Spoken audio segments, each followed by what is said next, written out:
Welcome to Art with Angel. Today we're at my first ever Comic-Con for a conversation with the creator of Chicago Party In.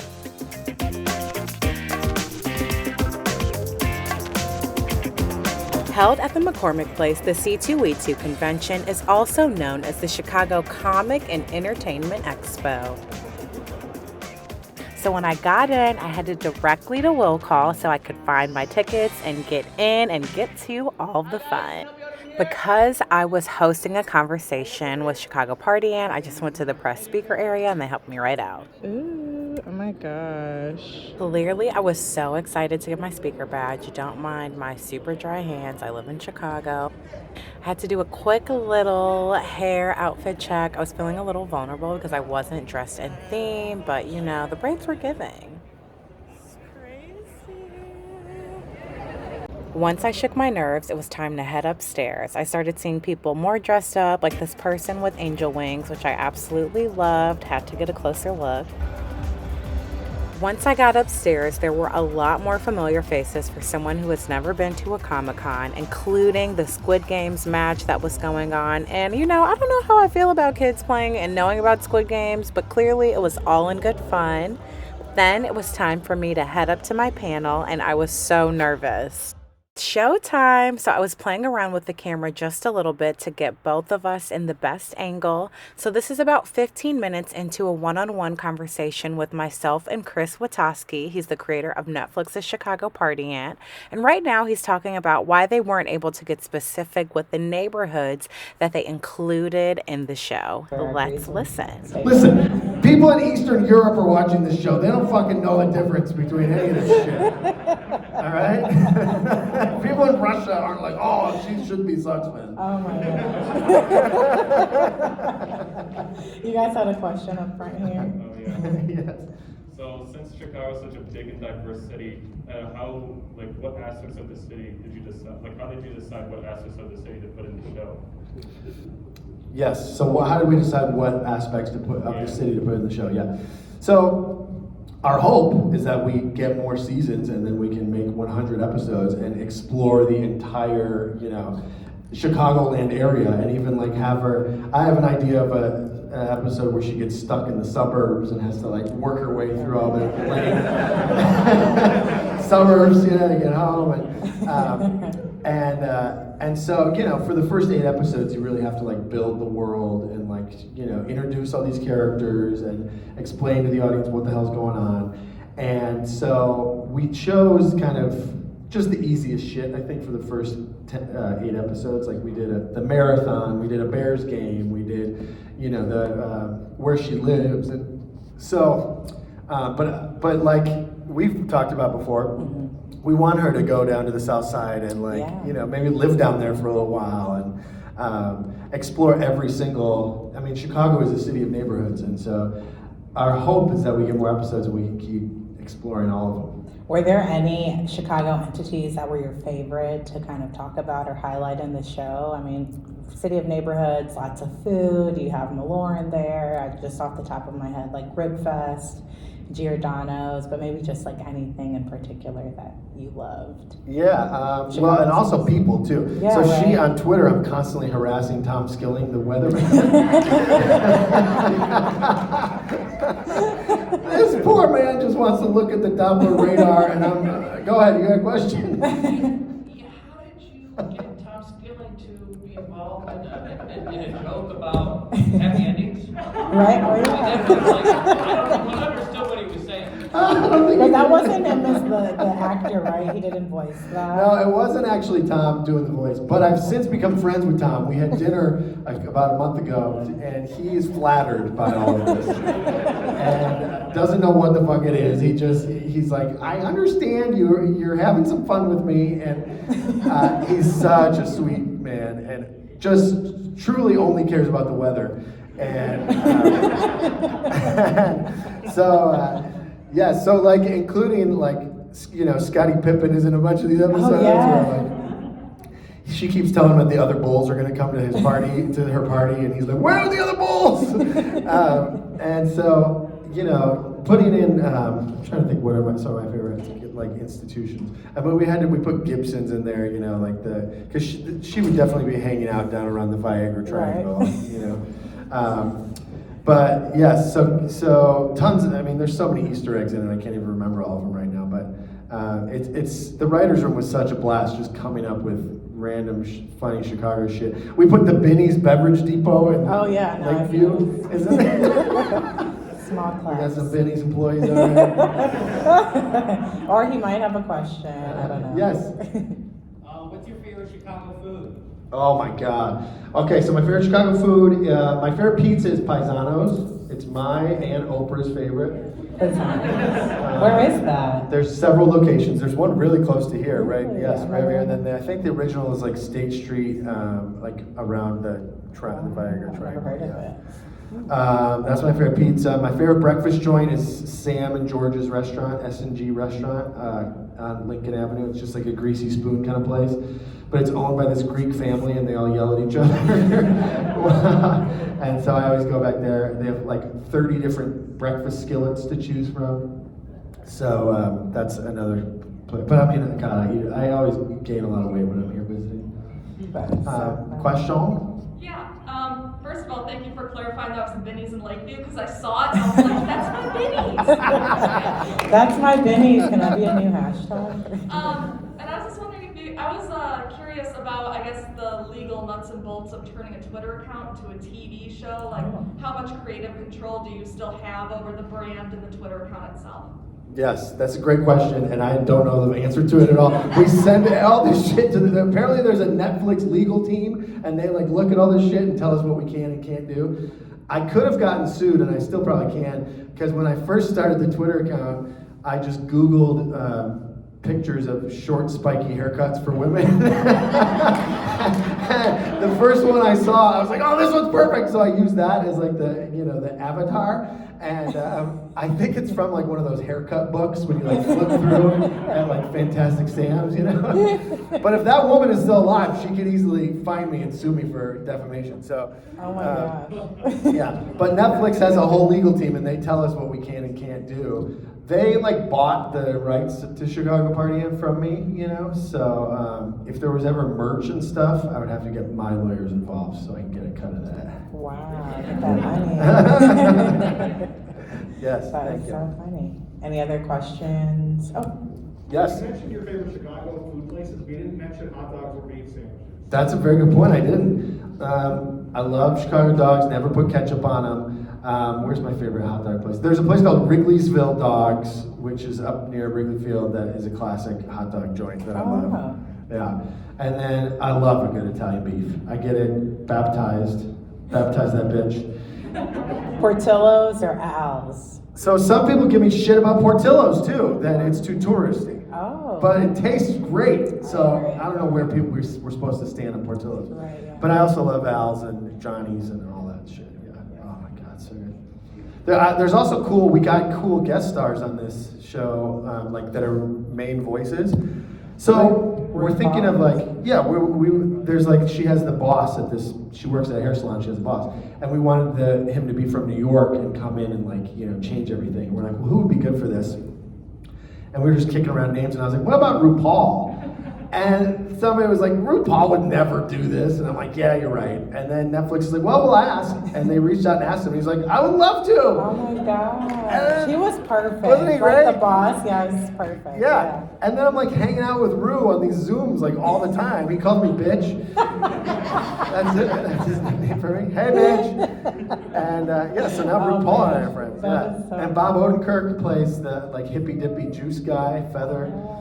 Who he's a friend of mine actually, so it was cool of him. Will Forte does a voice. Oscar-nominated actress Laurie Metcalf does a voice. Yeah. Oh Yeah, my gosh. So what are some other fun tidbits of just like the creative process that maybe people don't know about when creating a television show? Yeah, there's a lot of cooks in the kitchen, and what I learned is that this thing started as my baby, but then all of a sudden there was a whole team of people working on it, and so this whole process for me was an exercise in like letting go and like like trusting other people's vision as well, and like not having this death grip of like that I have to have final say on everything. Right, and, you know. right. But how did you stay true to Chicago in that, right? Of just having all these voices. Yeah, you know, I hired a lot of Chicago friends that we all kind of started in the Chicago comedy scene together. So we kind of had that common language that way.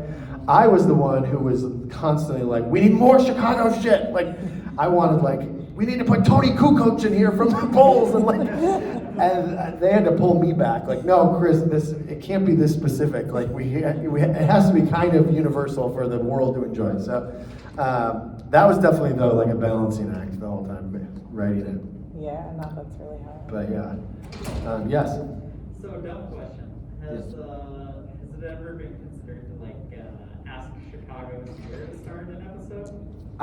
To ask the mayor to star? Yeah. So I understand that Lori Lightfoot is a fan, and Oh, I didn't know that. she, a friend of mine works for the city and saw her at some event and was like, you know, I'm friends with the Chicago party, and apparently she said, I fucking knew it was a man.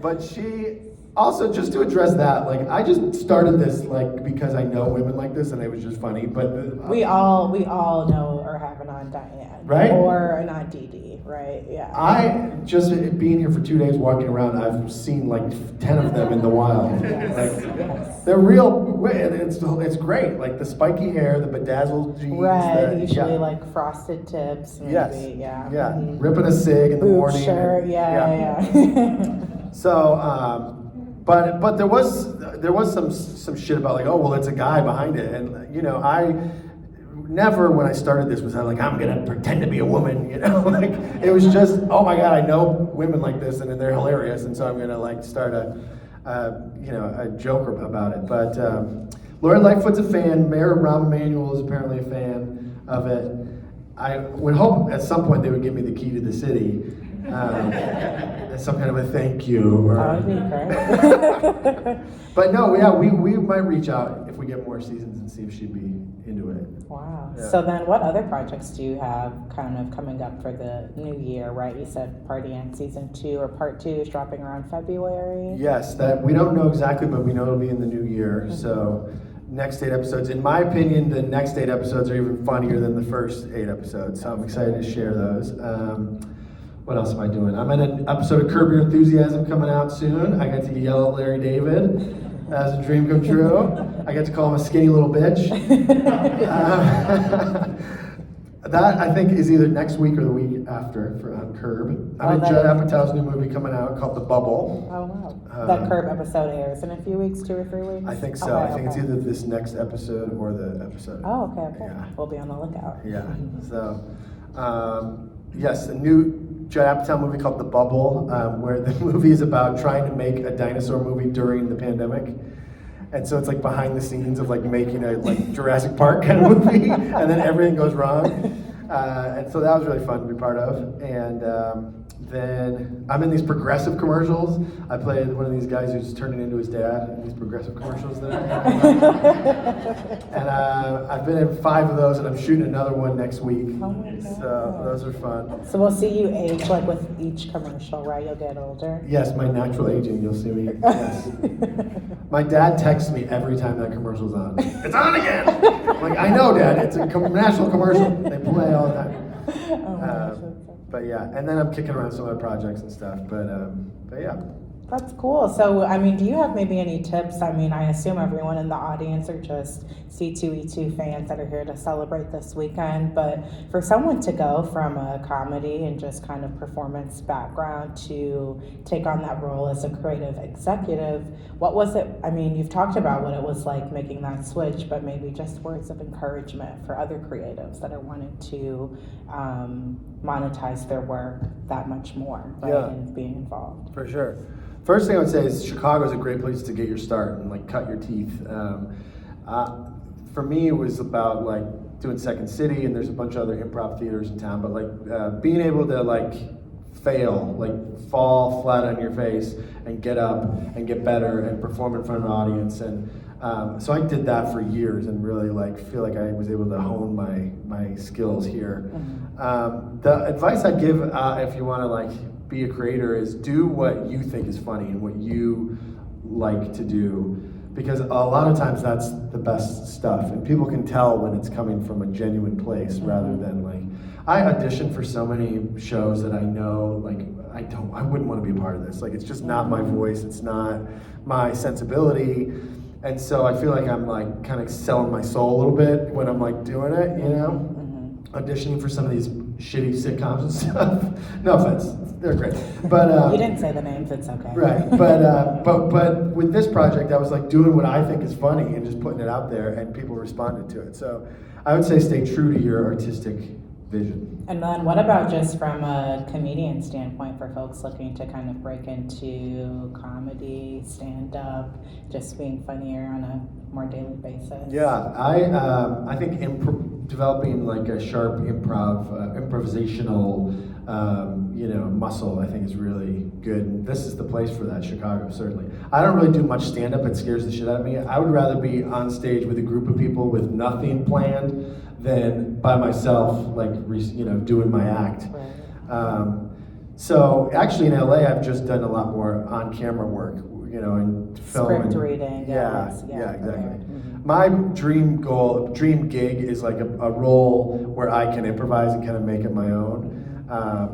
That's where I feel like I really shine and have the most fun. What kind of project would that be? Maybe like a movie, a TV show? Do you have plans? That was going to be my next question. Do you have plans to be in the upcoming seasons of Chicago Party Now? Like be your own character, voice your own character? Oh, that's it. So I do the voice of her husband, and then I do a handful of others. But like drawing a character that looks like me, yeah, I've thought about that. And, I don't know how what he would be, but maybe like bro. I actually didn't know you voiced her husband, and playing that back, his voice is really scratchy. Oh yeah, Kurt. God damn it, Diane. No, Was there a question? Yes. I did have a question. Oh yeah. Who are some of your favorite, like speaking of stand-up, right? Who are some of your favorite stand-up like comedians? Favorite stand-up comedians? Bill Cosby, Louis C.K. No, I'm kidding. That was a good one. We're laughing too hard. Favorite stand-up comedians? George Carlin, who's dead, is like my all-time favorite. Yeah, he was just so smart and like irreverent, and I think really like understood things at a different level. So I go back and watch his stuff all the time on YouTube. And my all-time favorite is Bill Murray. Like my favorite guy is Bill Murray, just the Chicago and Second City. And I grew up on Ghostbusters, and so those two guys are big for me for sure. Yeah. For sure. And Bob Odenkirk. Yeah. Yes. Asking for obvious reasons, but are we going to see Svengoolie on the show? Svengoolie! Oh, that would be Svengoolie! Cosplay in the house, unless that's the real Svengoolie. Yes, he's in the next 8 episodes, as a matter of fact. He makes an appearance, Wow. and he was really cool. When the show came out, I reached out to him to see if he would promote it, and he did. He wrote a really nice thing on Twitter, so that was cool. I also did some grassroots guerrilla marketing when the show came out. I just like wrote to Chicago businesses, and I would DM them like I would DM like Giordano's, and I'm like, hey, will you promote the show? And they're like, we'd love to. And so like Jewel Osco was promoting the show. Chicago businesses. And so I felt like I like stumbled upon something there. I was like, oh yeah, I could like use all these people's followings to get the word out. But yes, so stay tuned for Svengoolie. That's so funny. I think I saw another question over here. Oh, no. Oh yeah, the king. I do a lot of international travel for work. When you tell someone you're from Chicago, they latch on to the first thing they think of. And they're always like, oh, Al Capone. I'm like, what? And when the show was coming out, I was worried it was going to make a bad impression of the city. And I had to spend the next 10 years having to be like, oh, you guys are maniacs. But I can't wait until somebody, when I say I'm from Chicago, and then someone is like, oh, Chicago Party Man. That's going to be like the greatest moment of my life. Thank you for now damaging the reputation of our city. Thank you, I appreciate that. Thank you very much. If that's really not going to be the best moment of your life, then you got to get out more. But I appreciate that. Thank you very much. Yeah, we wanted this show to be a love letter to Chicago, and I think we did a good job with it. And I hope we can keep doing it. Yeah. Yeah, absolutely. Are there any like sneak peeks or tidbits of next season? You wanna She gets drop? okay. Yes, I'll tell you. One episode is she has to spend the entire day at the St. Patrick's Day parade, but she has to stay sober during the parade. Does she have like a drug test the next day? Yes, she does, because she got a court ordered sobriety bracelet, and so and it's the hardest day of her life. And that one is pretty funny. Like at one point, it's like a whole Walking Dead parody where everybody in the city is drunk, even like little kids and dogs are drunk, and she's like, "Oh my god!" And yeah, trying to survive it. So that's one of my favorite ones. She also gets involved with the Polish mafia in upcoming episodes, which I think is very funny. Yeah. So Oh my anyway. gosh. Are there maybe any more serious issues that are related to Chicago that the show will bring attention to, or would you say that it's overall pretty light humor? And if it is, do you have plans for it to kind of get more serious? Yeah, we want to keep the show pretty light, but I mean, also Chicago has its fair share of issues that you can't ignore, and so we tackle some stuff coming up. She has a breast cancer scare in an episode, and we deal with like the health industry, which sounds like riveting, but yeah, we also wanted to have touch on some real shit. So yeah, it's been fun. Yeah, because I think it's important. I mean, maybe my personal opinion, but just Chicago, like you said, there's so much that goes on in Chicago and kind of portraying all of those sides. For sure. Yeah, Yes, yeah. for sure. That's a goal of ours, and I think we do touch on it a little more in upcoming episodes. And then, like we said, we did a whole piece for your show on Yeah. WTTW. Angel's a host. That's not about me. No, she's the host of WTTW show called Black Voices, amongst other things. And we did a piece where she took me down to the South Side along with Sherman Dilla Thomas, who's this really cool Chicago historian guy. If you're not following him, you should follow him on Instagram.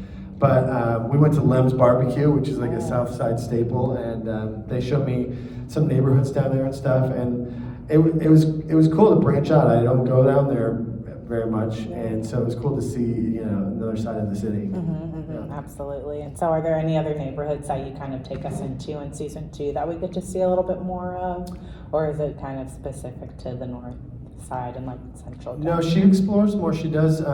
We do we already did the marathon episode. We do the St. Patrick's Day episode, so that's more like we do like the kind of Beverly Fields, that whole thing. Yes. And then what else what other neighborhoods do we explore? And I don't remember what other, but we definitely branch out in upcoming episodes.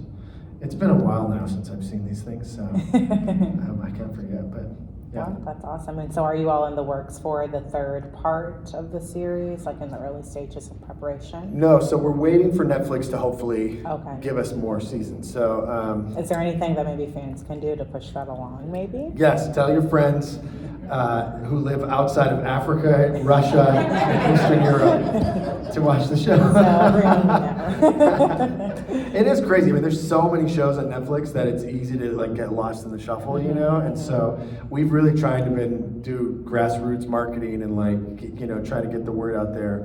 So it's the views that helps you all kind of push along for future seasons. Yes, Gotcha. exactly. Okay. Views. Yes. But it's crazy. Even at one point, I had to direct message Netflix and be like, "Can you promote this?" And they were like, "Oh yeah, sure. We would love to." I'm like, "What? Am I promoting a fucking improv show here? Like, can I hang my poster in your restaurant?" Yeah. So yeah.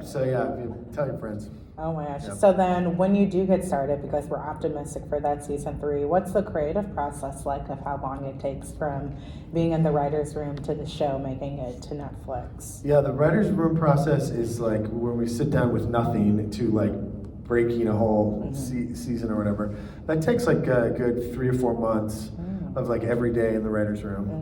And then it goes Is there off maybe to, like a, sorry to cut you off, a set timeline for how long it takes to create like each episode, or? each episode probably, well, there's different points. Like there's the writing of it and then there's the animating of it and stuff. But like to write an episode, it's probably like 2 weeks, something like that, 2 or 3 weeks. Yeah.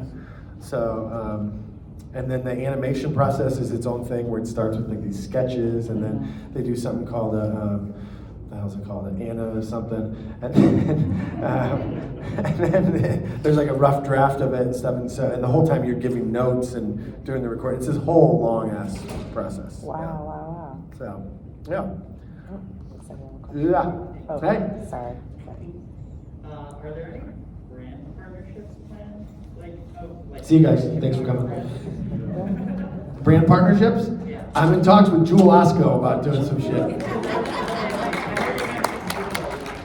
Obviously, so I moved to Chicago from the East Coast. Okay. And I'm officially a Chicagoan, like Jewel is a huge thing. Yes, Like, yeah. You know, who can live without their taco dip and lemon? You're not wrong. But Yes. basically, yeah, I was curious, are there any brands that are gonna be featured in the show that maybe all Chicagoans might know? Yes, Malort's, Vienna beef, yes. I got salmonella from Jewel Milk when I was a 2-year-old, by the way. And my dad sued him and got $5,000. I got salmonella from the milk at Jewel. Yeah, it was like a whole thing. Yeah. In fact, for my birthday last year, my friends bought me a cameo of Rod Blagojevich.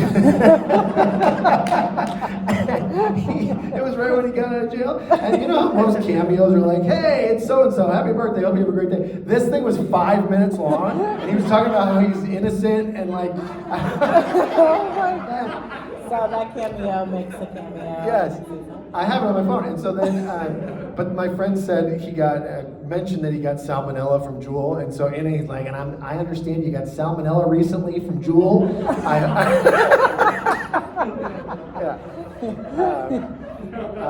What other brand partnerships? Old Style. Yeah, there's a bunch of shit. But yeah, I used to work at Mike Ditka's restaurant, and he slaps his face on everything. Like there's like Mike Ditka's salsa and shit. So that's my goal. Is that yes? Another question from this guy's gonna give me more shit about something. Well, no, I was just gonna say, for a brand partnership, I've been tempted at Gibson's to ask for the gravy boat martini. Is that a real thing? That sounds good. I've heard it is a real thing. I've heard that there's like some story about how they ran out of martini glasses or something, so then they use gravy boats for their martinis. So there is some truth in that from that episode. But yeah, we had to get Gibson's in there. The Wiener Circle is in there. Yeah. Very classic. Another question here? What? I don't want to, sorry. Oh, sorry. No, I'm sorry. another Is there question someone over here? here, Yeah, go ahead. I was just wondering, one comment. I love the show, and one of my favorite moments was when he named the place Burrow, and I was physically angry. I was like, how dare you? I love it so much. But I was curious about the voiceover process for it, like the voice acting. Because of the pandemic, have you had to do it all at home and piece it together, or are you able to do it in studio together? That's a great question. This is about doing the voiceover stuff during the pandemic. We did have to record from home for a while, and they would like deliver a studio to our house, like this little makeshift thing. Yeah, but the quality wasn't as good, and so then finally we. Because you need like a full audio booth, right? Yeah. To be completely encapsulated. Yeah. Yes, it sounds like legitimately better if it's in this like A closet. professional place. Yeah. And so then we finally like struck up a deal where one person goes in at a time at the actual studio, and they sanitize the shit out of it, and like. So making a TV show is hard in general, but then doing it during COVID was like extra hard. Were there any other hard steps in the process that you all had to alternate because of the pandemic? Usually we would all be under the same roof with like all the animators and stuff. So, I feel like had we been, it would have been much easier for me to like pop over and be like, oh, change this, do this, But instead it turned into like 12 emails, and like it gets lost in the shuffle and all this shit. So it did present unique challenges. Yeah. I also though love just sitting at home working on Zoom. Yeah. And I feel like we would bullshit less and just get to it quicker. And so our days kind of got cut in half, so that was kind of nice. Oh, yeah. Any other questions? Yeah, I saw. I had a question there. Is there one more? Oh, yeah. When you were in LA, did you ever try Pink's hot dog? Oh. And second, was your head spinning, or were you kind of laid back as far as the bidding were? Oh yeah, Pink's Hot Dogs is a LA institution where there's always a giant line out the door. And yes, I have had it, but they do some weird shit. They put guacamole on their hot dogs and stuff. What? It's very LA. Sounds like LA. Yeah, it's very LA. And then the bidding war was crazy. Like my head was spinning because I really thought that nobody was going to be interested in this project. Then all of a sudden, a bunch of places were. And that was surreal for me. Yeah. Yes. Okay, so two things. One, please don't mention paisanos in the show because I'll never be able to get back in there. It's also my favorite pizza. It is? Yeah. You and Oprah. What's so good about And the Bill pizza? Clinton. I want to know. What's so good about the pizza? What do you think it is? The crust. Yep. Yeah. The crust is so good. Like, I'm a home run in girl, not to make this a pizza conversation. Home run in. But is it Okay. similar to home run in? No. No, okay. Way better in my opinion. I'm gonna go there after. All right, I promise we won't mention paisano. Okay, and I would love personally to see a Moon Oink reference. Moon Oink. Yes, thank you. That's on the list of references for sure. Oh my gosh, Yeah. that would be great.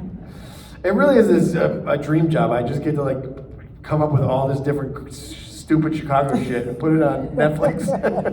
It's like your own Chicago jokes, but just like for someone else. Yes, exactly. Oh my Yeah. gosh. Wow, that's so great. I really didn't know that you voiced Diane's husband. Like, that's so funny to me. Yeah, Kurt. Yeah, how was that for you to voice? Was that your first time doing like a voiceover work for a I cartoon? think, yeah, for a cartoon for Mhm. sure. Like, there were in the early stages, because when I was doing this on Twitter, I did a handful of like radio interviews and TV interviews, and I would be Diane. Can we hear what that sounds like? One time I did an interview on NPR with this guy, I forget his name, but I kept calling him Terry Gross, and he kept correcting me, I'm not Terry Gross, and I'm like, okay, Terry. Couple two trees. So I was like, maybe I can do Diane, but then it was like, no, you I mean, sound that like a sounded dude. really good. No, No? that sounded All good right, to me. thank Yeah. you. But then I was like, no, we have to cast a woman. So then I did her husband Kurt, who's this very gruff kind of. Yeah. He's that works at TSA at Midway Airport. Yeah. Did you do her son as well? No, that's the son. Mikey is my friend John Barinholtz, who's Oh, also wow. one of the co-creators, along with Katie Rich, who was an SNL writer. And so, but it's voiceover stuff is so fun. You just get to goof around. Because how does it differ from maybe if you were doing something live? Because you have to get into character, or like when you're in the audio booth, there aren't other people around. It's just like you, the script, and the mic. So you kind of just have to get yourself in the zone. So how did you get yourself in the zone and really bring that character to life if you didn't have that live audience engagement to feed off? Yeah, for sure. One nice thing is you can do a bunch of takes, and so, and being a producer, I can be like, no, I didn't like that one. Like, let's do it again. Mm-hmm. And so I would spend a long time like trying to get it right. Mm-hmm. But you kind of just get into the character, Mm-hmm. and the more fun you have with it, the more you're legitimately laughing and having fun, the better it's gonna like turn out. Mm-hmm. So once I found my groove, and I think that's the same with everybody, then you're just like in it, and it becomes easy. Yeah. Did you have to like find the character within yourself? Like if you were to be like an actor and finding yourself in that character? Yeah, for sure. Like I was used to doing the Diane voice, and so I kind of started doing that for Yeah. Kurt, and I was like, no, this has to be. Right. So then I added this kind of gruff, gargly, like gravelly kind of thing, and so then I was like, oh yeah, this is what it should be. Mhm. And so Because when you were doing the voiceover work, did you all have a visual of what they looked like? Were the animations created, or you kind of just had to like picture in your they head? were created, yeah. Okay, And so we that was did, helpful yeah, to it kind of was. visualize. Yeah. Yeah, okay. Yes. Hey, I went to St. Charles East High School, by the way. Go Saints. Yeah, absolutely. I love the show, and I was just curious. You said that you wanted to make this appeal to people outside of Chicago as well. But I was wondering if you still have the opportunity to like put little like Easter eggs in there for just like like people that you have always been friends with, or like things like from back in the day, or like do you have a license to do that kind of thing still? Yes, so that's a great question. Can we put little hidden things in there? And yes, tons. Like there's a character named Peggy that's from my mom. There's a character named with the last name Kaczynski, that's one of my best friends. So that kind of shit we could like put a lot of that in. And Netflix really let us do whatever the hell we wanted, so that was really a fun thing to get to do too. Is like, and in future seasons, if we get them, I want to like bring in let my dad do a voice and that kind of stuff too. So that'd be special. So cool. Yeah. Wow. Were there any scenes that you all created that didn't make it into the final version? To the final version, yeah. Tons. I'm trying to think of any good ones that didn't make the cut. You know, these episodes have to be like 22 minutes, and so that's the hardest part of this job is like, they call it killing your babies. Like, you have to like think, oh, this joke, I love this joke so much, but it's not, like, it doesn't fit, and like, it would be cleaner if we just cut it, and so that's really the hardest part, is going in there with like a hatchet. Wow. So do you all like lay the show out as a whole for maybe like 46 minutes and then you kind of cut it down that way? Or what is that cutting process like? It's in the writing process. Okay. Like we always shoot for a certain page count. Gotcha. And so that's kind of where but then we, as a writer's room, all go around and kind of say, okay, this could go, this, let's trim this. And, yeah. Wow. So. That's interesting. I would have thought that maybe like that visual element would help you decide if it was worth keeping into the show to see how it flows right with the story. Yeah, that is actually kind of there is then a rough draft. Okay. And then animatic was the word I was looking for earlier. There's an animatic, and we watch that and then trim from there. And wow. The cool thing about animation is you have more chances to get it right, meaning like, if you're filming a sitcom or whatever, like you only have so many opportunities to like make the joke work. Whereas with animation, you like can fix it more before you lock the episode. If that makes sense. No, that is because it's like it's manipulated, right? You're making these characters, you're making these jokes, so you can play with it as much as you want. Yeah. Wow. Yeah. Well, I think we've only got a few minutes left. If there are any other questions, one final. Yes.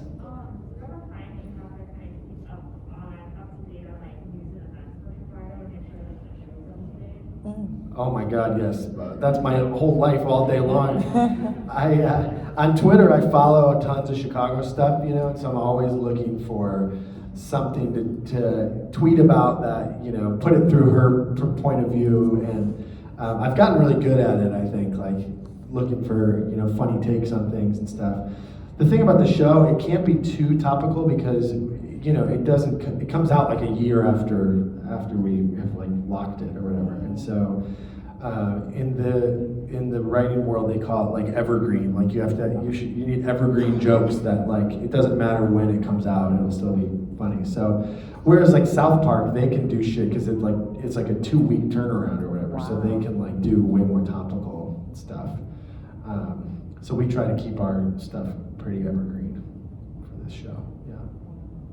That's cool. Is that just because they have a faster writer's room and kind of And it's easier for them to animate, I guess, because it's just like the little cutout things or whatever, and they've gotten really good at it. They can do it much quicker. Oh, yeah. That's interesting. Yeah. Wow. Yeah. So. Any other? Oh, it looked like someone had a question over there. No? No?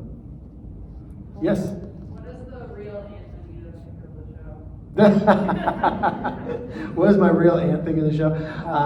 I don't know if she has Netflix. You haven't sent her any episodes? Or if she knows how to work Netflix. But she's flattered. She's flattered. And at the end of the day, we wanted this character to have a big heart, which my actual aunt does have a really big heart. And so even though we're kind of poking fun at her, it's still like all comes from a good place, So I think she's flattered. Are there any other characters in the show based off of family members? Based off of family members. Well, the husband is kind of based off of Mike Ditka with the big push broom mustache. And what was another cool thing was, so I grew up watching SNL, and there was the old Da Bears sketch, that started on SNL.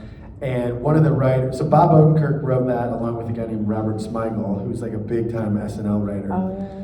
And so this show was definitely kind of inspired from that sketch. And when the show got announced, Robert Smigel, who's like a hero of mine, wrote me a really nice email saying like, I just saw your show is coming out, I can't wait to watch it. And he gave me like his blessing, so that was very cool. Yeah. Oh my gosh, wow. So now that you are like a co-creator and executive producer, are there any creatives that you look up to, or you kind of looked to kind of help you figure out how to take on this new role?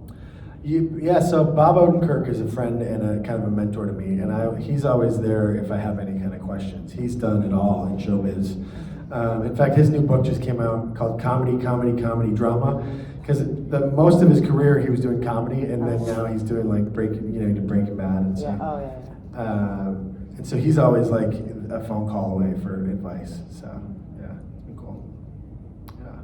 No more. Thank you guys for watching the show. I really appreciate it. Let's give yourself a round of applause. Well, my last question before we wrap, we've got 5 minutes left. You've talked about just like your dream project, but what does the future of comedy and Chris Witaske look like? Are you going to be doing some stand-up? Are you hoping to get in the writer's room more and be behind the scenes in that joke process? Or are you looking to be more hands-on and create your own TV shows or projects? Yeah, now that I've done this development thing, I've kind of found a love for it. So my next goal would be to write a movie to like be in and get produced. And I've developed a relationship with Judd Apatow, so I've been like talking to him a little bit about producing some stuff. And is there maybe like a style that we've seen that kind of speaks to what you would like to create? I mean, and I think of like Step Brothers, like that's just like so funny. But would it be something like that or something less satirical or? I would definitely love to make something just straight silly like that, you know, and that's the stuff that I love the most. The show that I was on, Love, I think has a really cool kind of like feel to it and tone, and so I would love to kind of do something like that as well. But show business is fucking crazy. I mean, getting a show on air is so hard. So the fact that like this thing happened from this Twitter account, I still think it's a freaking dream. Like I still have to pinch myself that it happened, you know, but you got to just stick to your dreams. I was going to say the biggest takeaway I think from today is to just be true to who you are and just kind of follow that, and the rest will come with. For sure. Right? I also don't have a backup plan. No plan B. I have no other skills, so I'm kind of stuck doing this. But yeah. And if this show had superheroes in it, this room would be fucking packed right now. Okay? But thank you guys for being cool. Before you guys... Chris is taking pics with the And you got the sweater too? Yes. So after the talk, I decided to head into the convention to see what all of the fuss was about. But first, I had to give myself a little pat on the back. I never do live talks. I was so proud of myself. After that, of course, I tried to find Captain America, couldn't find him, but I did, however, find Thor and this beautiful lady in green with the scepter, except I don't remember her in Marvel. There was just a lot of woman empowerment, taking photos, very ornate and beautifully detailed costumes. It was so cool to see. Overall, the vibes and the energy at Comic-Con were just really great. I could not wait to go back next year.